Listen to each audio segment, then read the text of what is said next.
Good morning, Knicks Nation. Today is Friday. Happy Friday. It is the 14th of May on Friday, 2021. Again, happy Friday to you. I hope you're all COVID free and healthy. I hope that your needs are being met and that of your family today in your household. So many households are suffering today, and I hope yours is not one of them. Also, blessings upon those that work in the healthcare industry, trying to save lives, help those that are elderly, those that are sick, those that cannot help themselves. Blessings also upon those that pick up garbage for us and keep our places clean. Blessings also upon those that make deliveries for us. Unsung heroes that are often neglected and even sometimes abused, but they make deliveries for very little money, and they do it for our convenience. Blessings also, double blessings on those trying to deliver men and women, boys and girls, teenagers, babies, from the clutches of human trafficking and sex slave operations that are going on a worldwide basis in every country. Curses upon those that support these industries. Blessings finally on those that work for the homeless. 500,000 men, women, boys and girls, children and families that will not have a roof over their head tonight. They will be sleeping in boxes, tents, sidewalks, park benches, subway grates, cars, and millions around the world that even have it worse. Blessings on those that are working for them, and blessings on the people themselves, for theirs is the kingdom. There was a basketball game last night. Our New York Knicks played against the San Antonio Spurs. And I'd like to share, Tom Thibodeau is very smart. I'm not saying anything we don't know already. But not only is he smart, but what makes him perfect for the New York Knicks is he's not only a basketball savant, especially on the defensive end, but he knows how to handle the New York media. The New York media, with all of its, and the media in general, will try to always play like they're innocent, like they don't do anything wrong, like they have nothing to do with what goes on in the lives of NBA players, sports teams, coaches, front office people. And yet they have enough platform, enough noise, enough power to affect decisions. Our own owner has often made decisions in the past based on media pressure. Okay? And he's not the first and he won't be the last. This is especially true in the New York media, because the New York media is in the biggest media in the United States and one of the biggest in the world. So it has great influence. But you need a coach and you need players that are able to deal in that fishbowl that is the New York media. And then, of course, with that, because of the influence of the media, oftentimes it influences the fan base, and the fan base starts to basically parrot what the media is feeding to them. This is especially true in Knicks Nation because the New York market is at least 10 to 20 million people. You got 8 million people in the 5 boroughs. That's not including, you probably got another 5 million to 8 million on Long Island. That's not even including Connecticut. You got a couple million in Fairfield County. That's not even including New Jersey, where you got a 4 million there. Or even upstate like Westchester and Yonkers and all that. That's not part of the 5 boroughs. In Mount Vernon, you got millions, at least let's say 10, 15 million people. That's a huge market. So Knicks Nation is the biggest basketball sports nation in the world. That doesn't even include all of Knicks Nation that are spread throughout the earth. I get contacts from people in many countries. And I'm just small channel. Knicks Nation is huge, man. So the media has an influence over a large swath of people. And I'm always warning us in Knicks Nation, don't get caught up with them. We know basketball. We in New York, the greatest city on the planet. And we know basketball, right? So don't let the media try to hype you, man, and act like they experts when they don't know what they're talking about, half the time at least. But Tom Thibodeau knows how to handle himself in this media, in this market. He knows how to handle it. He cut his teeth in the coaching profession in the New York market. He's also coached in Boston and Chicago. No easy joke either. So yesterday, they asked him a very important question. I want to see if I can catch it for y'all. And there's no substitute for hustle. Listen to this question. If you hustle, you can make anything happen. Bondi.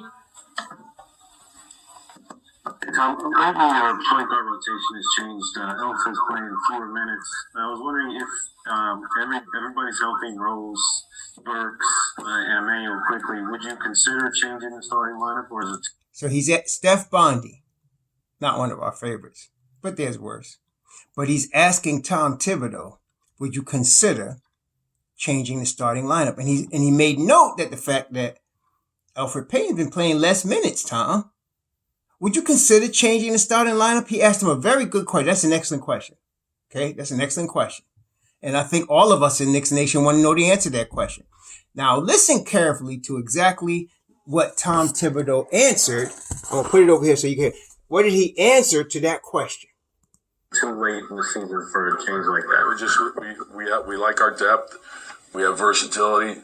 The game, each game tells you something different. Whatever you need, you have the answer either starting or on the bench. And so that's what I like about the team, the depth of the team. You got guys who can play multiple positions, guys who can go off the dribble, guys who can shoot the three. So whatever's working for us, whatever we need, everyone sacrifice, put the team first. Don't get wrapped up in how many minutes or shots or any of that stuff. Just put the team first. Winning is the most important thing. Now, did you hear that? Go back and listen again if you get a chance. But look, this is the question again. Tom, Elfrid has been playing less minutes. Would you consider changing the lineup, or is it too late to do that? Now, if it was a definite, I'm playing Elf, he would just say, Elf is my starting point guard. I'm not changing the lineup. Any other answer than that is telling you he might change it. He started off the answer by saying, I like our depth. That's Thibodeau code for, I'm about to change the lineup. I don't know what he's going to do. I don't know in terms of who he would put in Elfrid Payton's place, but I do think we in Knicks Nation, for the most part, agree that any point guard we have on the roster is better than him. Any point guard on the roster. You could put Jared Harper in there and he'll be better than Elfrid Payton. You could put Theo Pinson in there. He'll be better than Elfrid Payton. You could put Frank in there. He'll be better than Elfrid Payton. And of course, you got D Rose and IQ or Burks. You can put any of them in there. They'll be better than Elfrid Payton. Okay? So he's going to make a change. He's going to. I'm just wondering if he's going to make the change before the playoffs. Is he going to use these last two games to experiment with a change? Because, I mean, we don't want to take Charlotte nor Boston lightly, for sure. We don't.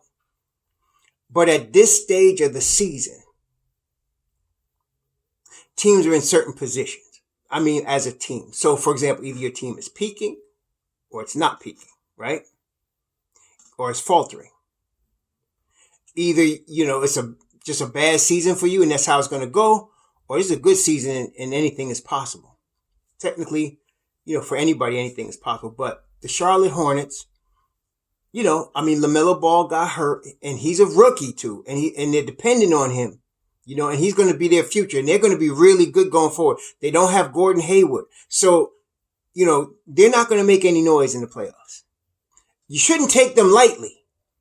But if you're going to experiment with a different point guard, that's a good team to do it against. And then the following night, it's a back-to-back, we play Boston. Both games in the Garden. Boston's had a bad year, man. They went and paid a lot of money for Kemba Walker. And they're not going anywhere. Jason Tatum actually scored 60 in the game this year. And that sounds tremendous, right? And it is. But when you have a player that needs to go off like that for you to win, that means your team is not that strong in general sense. And they're in the play-in. Both of those teams I just mentioned are in the play-in.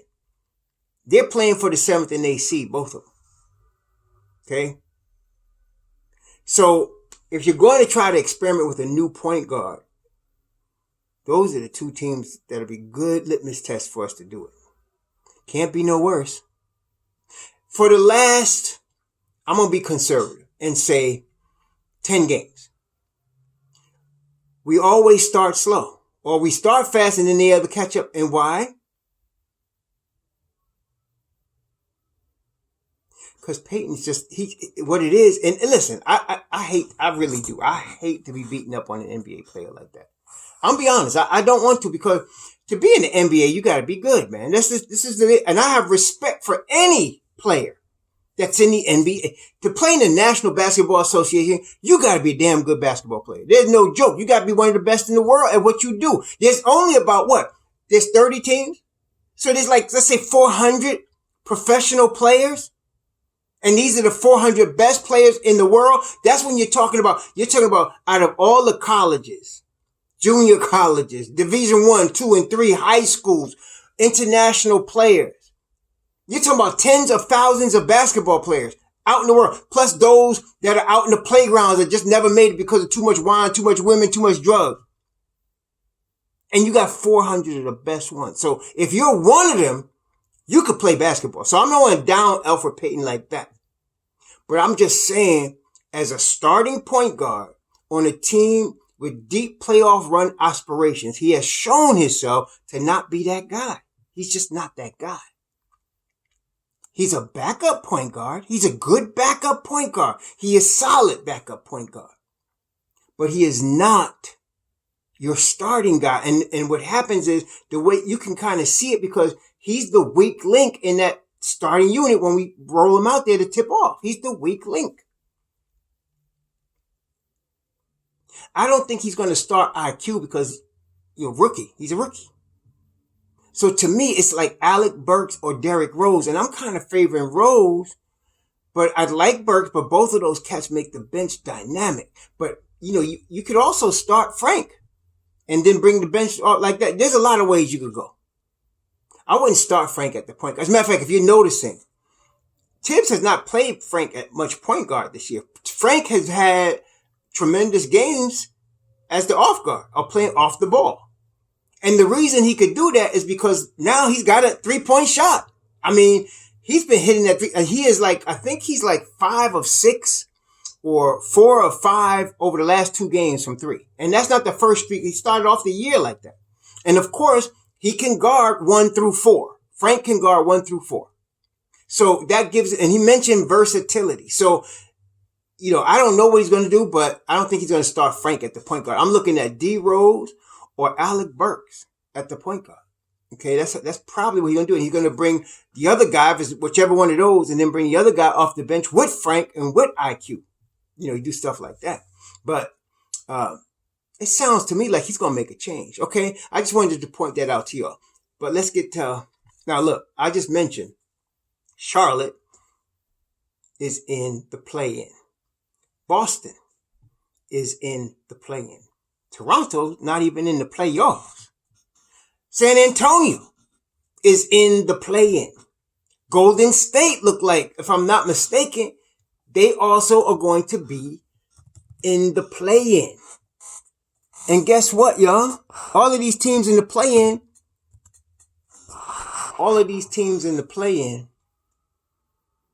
and we here. All of these teams in the play-in, these are perennial, Golden State and the Lakers are going for the 7th seed. And we here. Memphis and San Antonio, Indiana and Washington, Boston and Charlotte are all in the play-in. And we here. No lower than the 6th seed, with a possibility of going 4 or 5. Now, the way it looks now, I wanted Atlanta. I mean, wasn't Atlanta? Was it Atlanta?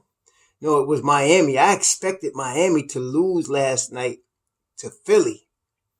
Well, daggone it, Miami came in there and beat Philly like they was his daddy, man. They beat Philly's behind last night. Now, there is a battle going on at the top of the East with Philly, Milwaukee, and Brooklyn. And that battle is to get out of the 3rd seed. Nobody wants that 3rd seed. Do you know why nobody wants the 3rd seed? Because you're either going to play the Knicks or Miami. Nobody wants that. Both of those teams are probably going into the playoffs right now as the two hottest teams in the East. Miami and New York. And nobody wants to deal with them. Another team you don't want is Washington.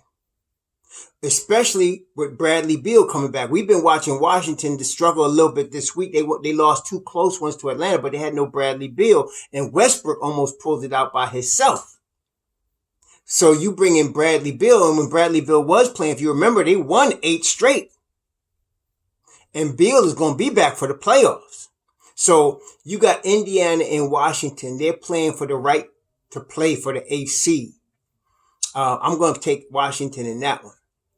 And whoever loses between Boston and Charlotte is going to lose to Washington. I'm going to tell you that right now. Whoever loses between Boston and Charlotte and has to play for the AC is going to lose to Washington. So now you got Washington going to be in the AC. They're going to play whoever the number 1 seed is. Nobody really wants to see them either, but you'd rather see them than New York or Miami right now. So nobody wants to be in the 3rd seed. Believe me. So now you got Philly at 47-23. You got Milwaukee at 45-25. And you got Brooklyn at 46-24. Milwaukee right now is the 3rd seed. Milwaukee's going to want to win. They're going to want to win their last, they're 45-25. So they're at 70 games. They got 2 more games. Believe me, they want to win these last 2 games. And so they want to get out the 3rd seed. Okay. And so, there's that. So it's exciting. Every game counts. Everybody's jockeying for position. That's what's going on. So the interesting game is going to be Milwaukee is playing Miami Saturday night. That's going to be something. Milwaukee's playing Miami Saturday night. Miami, like I said, just spanked Philly. And Philly was full strength. They just spanked them. Miami is a buzzsaw right now. So we don't want to see Miami. And the reason I say that is because they've beaten us 3 times this year. I'm not saying we're afraid of them. We're not afraid of nobody.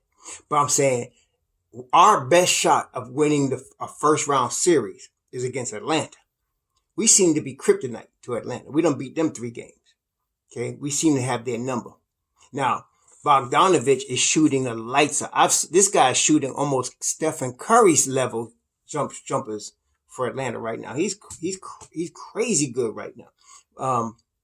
And he's a playoff performer. He did that in Europe. If you remember him from Europe in the FIBA Cup and the World Cup, he's a guy that responds well. He was on a sorry team with the Kings, so you never really saw him, but you're going to see him this playoffs because he can shoot the rock under pressure. So, they're going to be tough. They're going to be a tough out. So, but I still think the Knicks would beat them in the 7-game series, whether we're got the home court advantage or not, because really Atlanta's like, there's 3 other teams in the NBA right now, aside from Madison Square Garden, that are like home games to the Knicks. There's Brooklyn, Miami, and Atlanta. You go to those 3, the Knicks go to those 3 gyms, they got as many Knicks fans as the home team. Right? So they go to Atlanta, there's going to be a crew of Knicks fans there. They go to Miami, there's going to be a crew of Knicks fans there. And of course, Brooklyn, we already know. So in that regard, if we play a 7-game series against Atlanta, we basically have 7 home games. The only problem is we got to travel to Atlanta. Okay. But I like our chances to get out the first round against Atlanta. Okay. And then that being the case, y'all understand that if we were to win the first round series and we play anybody and we win the first round, the New York market is going to go absolutely bonkers. The whole media, everybody going to be tripping. And it's going to be on that second round. It's going to be on. Anything is possible. Okay. So our best shot to me at doing that is against Atlanta. So right now, Atlanta is 40-31. They got to play their last games against Houston. It's very unlikely Houston's going to beat them. So they're going to end up 41-31, the number 4 seed in the East. The Knicks, if the Knicks win their last 2 and end up also 41-31, and Miami loses to the Bucks, the Knicks is a 5th seed. See? Because Miami would be no better than 40-32. Okay. We don't want to be tied with Miami because Miami has the tiebreaker.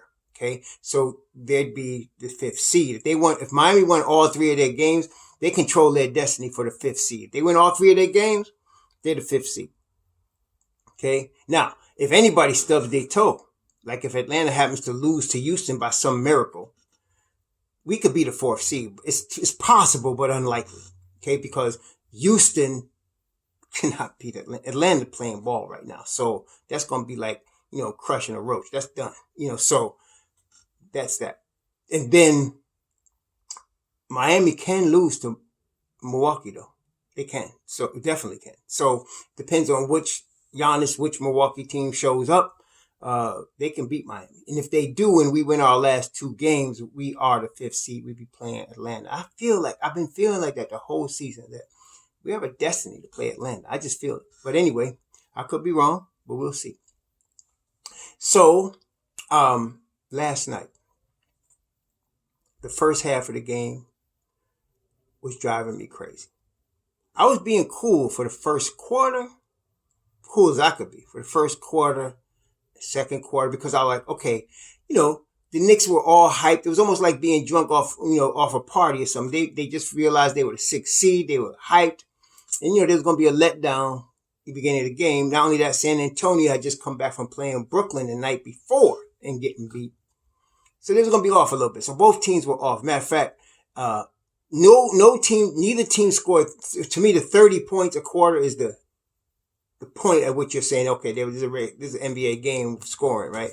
No team scored 30 in the first quarter. No team hit 60 in the second quarter. And San Antonio had played, I think it was Milwaukee, and scored 87 points last week in the first half of the game, right? So they're capable, right? They got shooters too. But last night, I think the halftime score was in the 40s. The first quarter score was in the 20s. So it was a low scoring game, which favors the Knicks.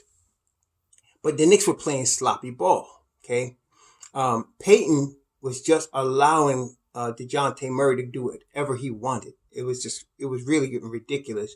And we can usually withstand that a little bit.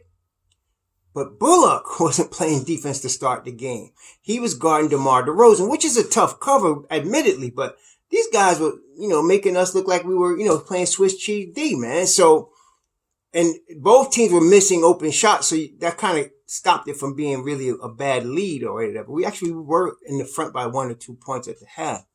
But, and RJ, yeah, he was like in a funk. He was missing a lot of chippies, things that he would normally finish. RJ's a good finisher, but last night, in the first half, he wasn't finishing anything. Finally, Thibodeau takes out Peyton. Now, we don't have Rose to go to.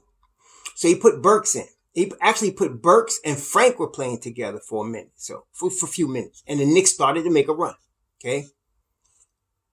Then he took Frank out and he put Bullock back in, and Bullock again was struggling from the field. He was struggling on D. He was doing it, but you know what? I can't say that because the first half, DeRozan only had like 5 points. He did get in DeRozan's head a little bit, so I can't front. He was playing good defense. That's the truth.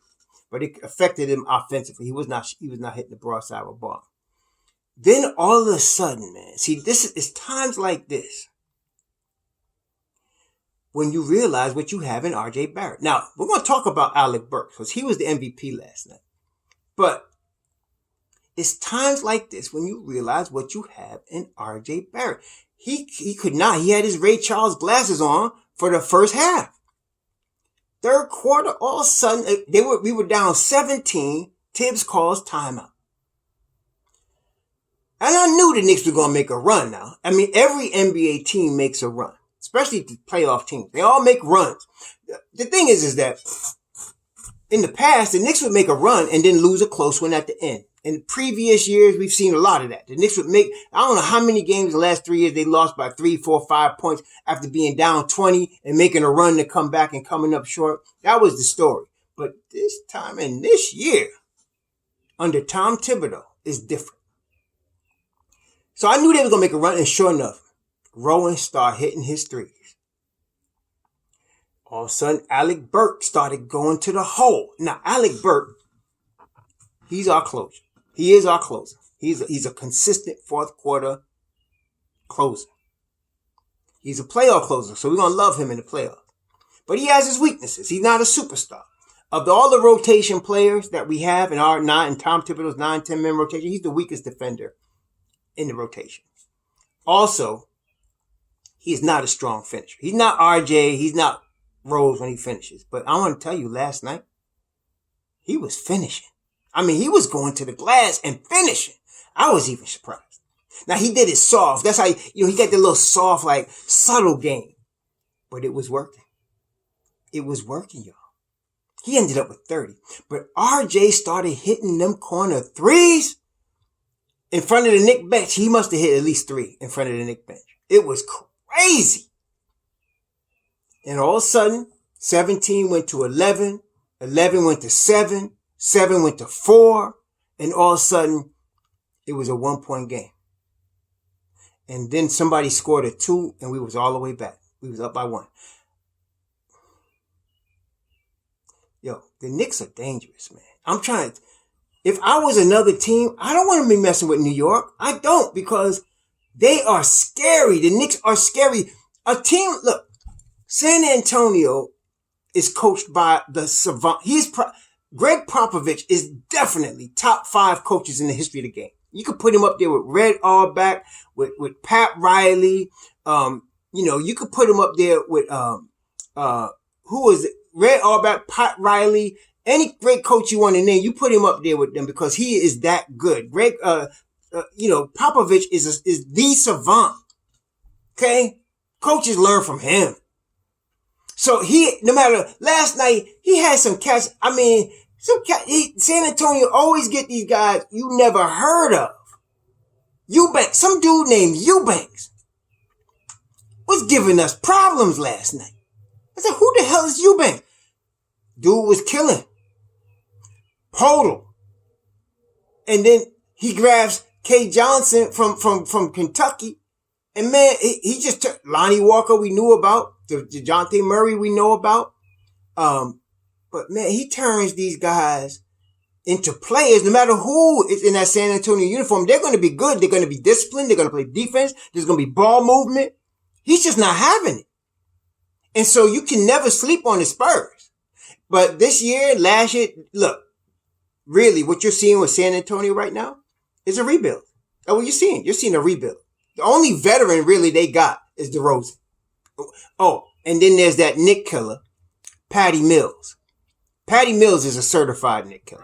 Verizon Business Unlimited starts with America's most reliable. If you've been watching the Knicks and Spurs for any time since Patty Mills has been in the league, he's a guy that kills us with them threes. Oh, there was a difference though last night. When he got in the game, Thibodeau put Frank in the game. And I just heard the echo after the game coming out of the tunnel for the Spurs. It was Patty Mills. Say, somebody get Ntilikina to take these cuffs off me. Because Frank, he was 1 of 5. He was 1 of 4 from 3. Because Frank and Mills go back a minute. They've been playing against each other from FIBA.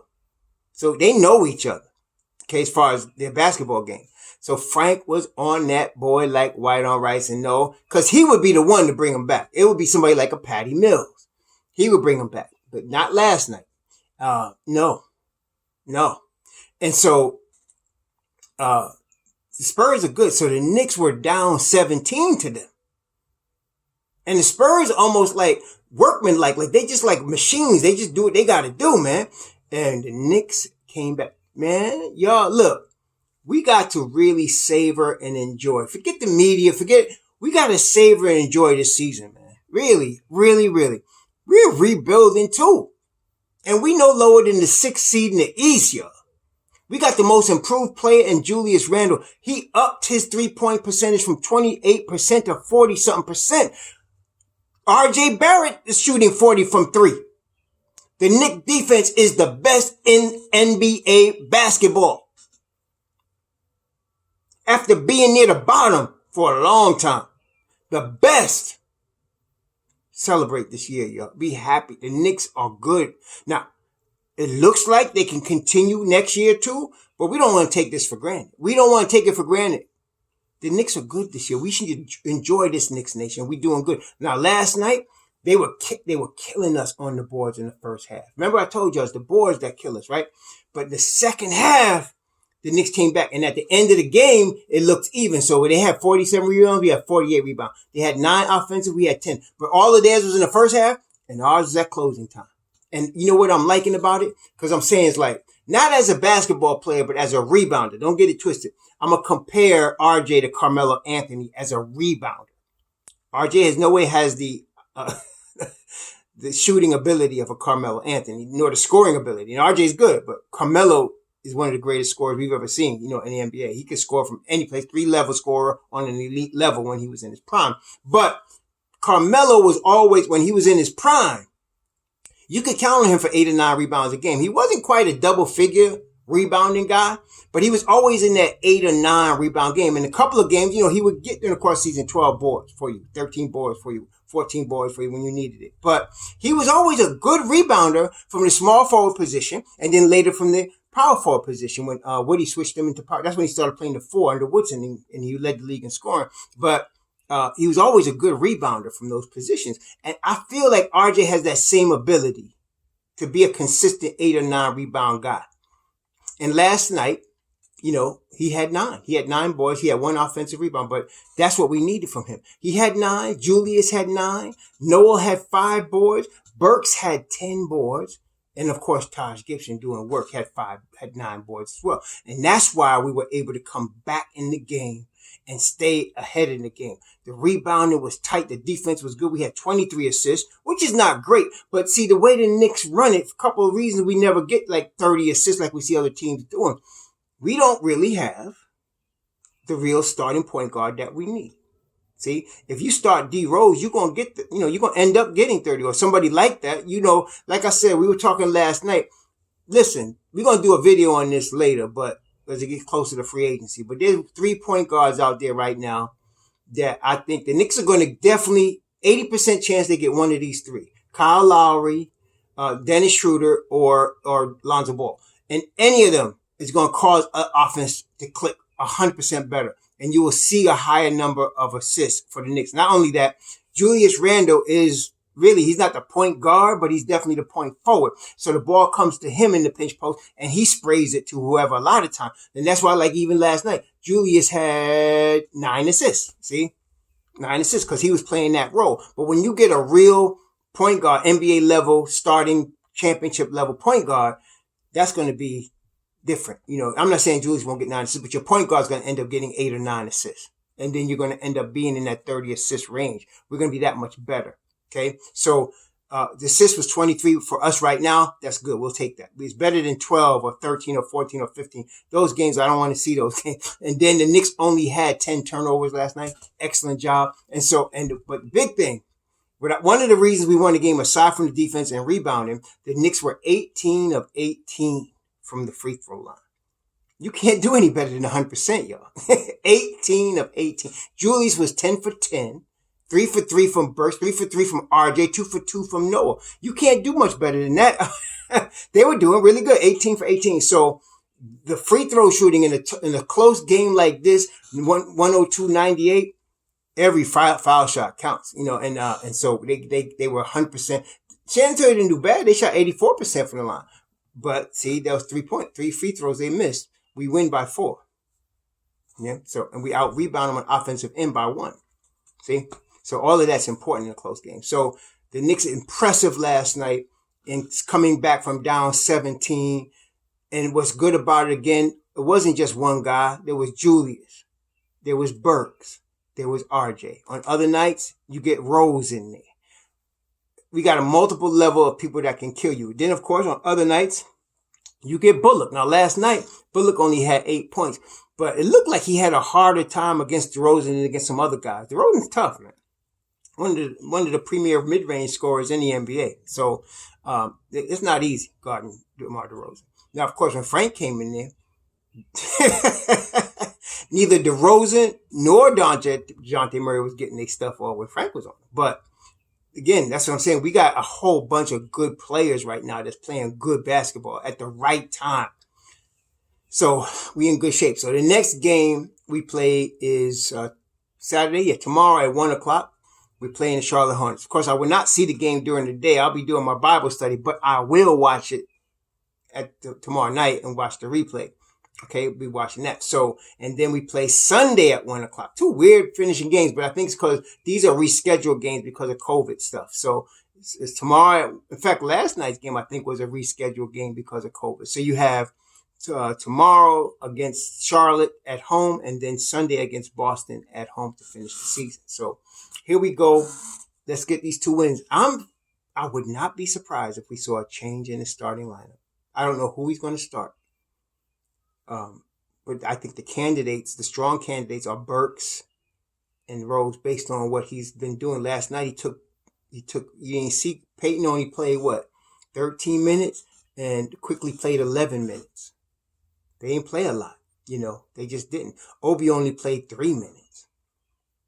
Okay. And Obi didn't play bad. He didn't get a chance to play, I think. He just didn't play but 3 minutes. Tom tightened the rotation as we thought he would. He does that in these situations. And he went with Burks 34 minutes, almost all minutes at the point. 34 minutes last night. And RJ 41. He ran the offense through those 2 guys pretty much last night. He ran the offense through those 2 guys. So I think Rose or Burks are going to be your starting in place of Peyton. And that's going to be good for us. But yeah, I think you're going to see that. I hope he just takes Peyton out of the rotation, because if he's not starting, he's not really going to help us. We got a nice bench with Frank and IQ and Burks, whoever's not starting, or Rose. Don't want to mess with that. With Taj, let's keep that alone. But we'll see. But I think we're going to see something. He did not say definitively what he was going to do. He didn't say, I expected him to say, no, Elf's my point guard for the rest of the season. He did not say that. He did not say that. So anything is up in the air, y'all. Here we are. Celebrate Knicks Nation, because, this is a tremendous year we have had. The Knicks are back. We here. We going to the playoffs. Let's see if we can win these next 2 games, one at a time. Tomorrow against Charlotte in the Garden. Let's support our team. Be safe out there this weekend. Happy Friday. A lot of craziness going on out there. Be safe. Watch your back and enjoy. Shalom.